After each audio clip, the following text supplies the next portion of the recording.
Boa noite, galera.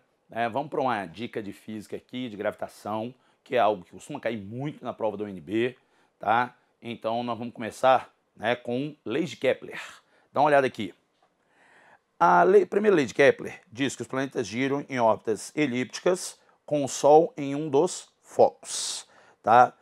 O primeiro erro que você pode pensar é, poxa, aqui está perto e aqui está longe. Se aqui está perto, então vai receber mais sol. Se vai receber mais sol, então aqui seria verão. E aqui está longe, recebe menos sol, é inverno. Isso está errado.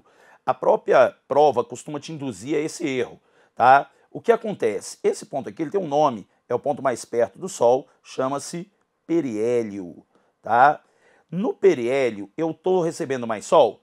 Estaria, para um planeta com uma órbita elíptica muito alongada. Mas no caso da Terra, a órbita é quase circular. A diferença de insolação entre o periélio e esse ponto, César, qual é esse ponto? Esse ponto é o afélio, é o ponto mais afastado do Sol, tá? A diferença de insolação entre o periélio e o afélio é muito, muito baixa. Então, não vai ter diferença de insolação entre esses dois. César, então qual é a diferença de verão e inverno? O que causa verão e inverno é a inclinação do eixo de rotação da Terra, tá? Eu tenho aqui, vou botar um solzinho aqui fora de escala, esse solzinho vai iluminar a minha terrinha, do lado de cá e do lado de cá, tá? Então, agora você presta atenção, onde é que estaria a linha do Equador? Aqui no meio. No lado esquerdo do seu desenho aqui, o que acontece? A linha do Equador está no meio e eu tenho muito mais raios solares chegando na parte de baixo, ou seja, o hemisfério sul está no verão e o hemisfério norte está no inverno, que é aquilo que acontece em dezembro. Por isso que a lenda do Papai Noel, como a lenda do hemisfério norte, ela é com um senhor, de barba branca, bem encasacado, passeando na neve. Se fosse dezembro no hemisfério sul, ele estaria de guarda-sol, e sunga, porque está um sol desgramado.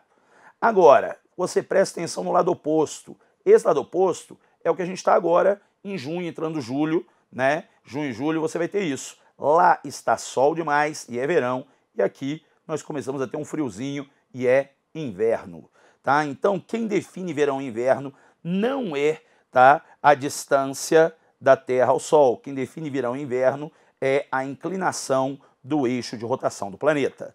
Tranquilo? Tá? Então, o verão e o inverno não é definido pela distância. Tá? A distância, no caso da Terra, é muito pequena, a diferença de distância, 150 milhões de quilômetros é o raio, 600 mil quilômetros é a diferença dos eixos. Ou seja, não, 600 mil é muito menos de 1%, logo não vai influenciar a insolação que nós temos. Tranquilo? Tá? Então, o fato da órbita ser elíptica não é o que gera verão e inverno, e mais, o fato da órbita ser elíptica não impede que ela seja circular. Tá? Eu posso ter órbitas circulares também. A circunferência é um caso particular da elipse, quando o eixo maior e o eixo menor têm tamanhos iguais. Tranquilo? Tá? Então vamos mudar nosso slidezinho, vamos olhar aqui de novo. A segunda lei de Kepler. A segunda lei de Kepler, ou lei das áreas, ela diz que o raio vetor cobrirá áreas iguais em tempos iguais. Para ser bem exato, a formulazinha é essa aqui, ó. A área coberta pelo raio vetor é proporcional ao tempo de percurso. Essa constante de proporcionalidade ainda tem um nome, tá? Esse K é a velocidade das áreas, ou velocidade areolar, tá? Tem um nomezinho, não costuma aparecer em prova não, tá? Esse daí é só conhecimento extra para você. Tranquilo? E agora o importante, olha para o desenho, galera. Se essa área 2 e essa área 1 têm tamanhos iguais, esses tempos para percorrer o espaço 1 e o espaço 2 também serão iguais. O resultado disso, essa distância é pequenininha, E o tempo é o mesmo que aqui, só que aqui a distância é grande. O espaço é grande e o tempo é o mesmo. Com espaço grande ao mesmo tempo, eu tenho uma velocidade maior. Com espaço pequeno do lado direito e o mesmo tempo, eu tenho uma velocidade menor. Então, o resultado dessa lei é esse. Quanto mais perto do Sol estiver o planeta, maior a sua velocidade. E quanto mais longe, menor a velocidade. Tradução, quanto mais perto, mais rápido, quanto mais longe, mais lento. Ou seja, o meu planeta, ao aproximar do Sol, ele vai acelerando. E ao afastar do Sol, ele vai freando. Tá? Por quê? Porque ao afastar do Sol, ele ganha energia potencial e perde energia cinética.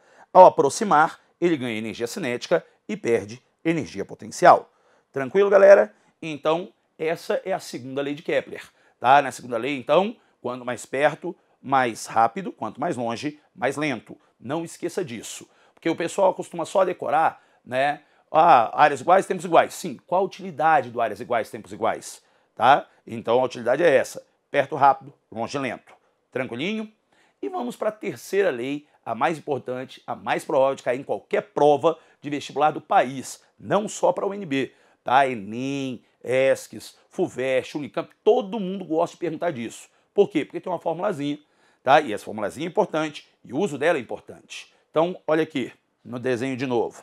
A terceira lei é a lei dos períodos. A lei dos períodos diz que o quadrado do período de revolução é proporcional ao cubo do raio médio da órbita. Eu sei que você está pensando, né? Não vou decorar isso nunca. É só lembrar do Fluminense. O tricolor foi rebaixado da segunda para a terceira. Isso é constante, tá? É fácil. Você vai lembrar da formulazinha, tá? E agora, o detalhe é, o que isso está dizendo para a gente? Que quanto maior o raio médio da órbita, ou seja, quanto mais longe o planeta estiver, maior o tempo que ele vai demorar. E o tempo que o planeta demora para dar uma volta tem um nome, chama-se ano. Tá? Quando te perguntarem quantas voltas ele deu no Sol, estão te perguntando a sua idade. Tá? É quantos anos você tem. Tranquilo?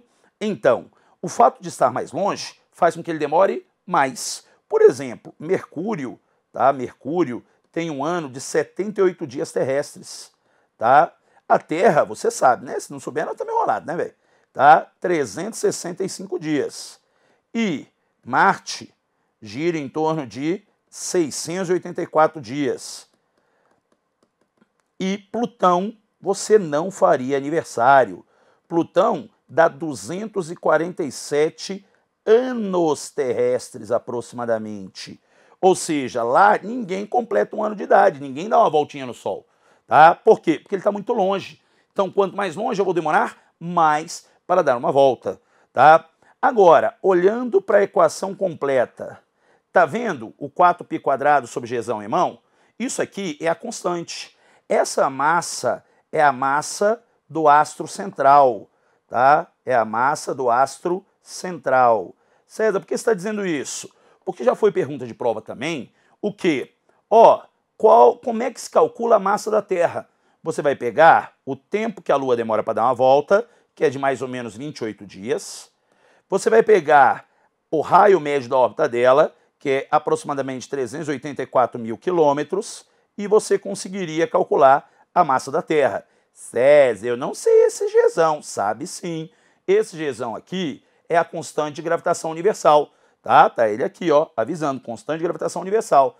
E qualquer livrinho vai te dizer, e na prova também, 6,67, 10 a menos 11 é o valor dele, unidade do sistema internacional, que é Newton, metro quadrado por quilograma quadrado. Tranquilinho? Então, se você souber o tempo que demora para dar uma volta e a distância, você vai descobrir a massa. Só que não é a massa de quem gira, é a massa de quem está no meio. Por favor, não erre isso, tá? Então, isso é necessário. Tranquilo? Tá? Então, presta bem atenção, porque a terceira lei de Newton é que mais cai.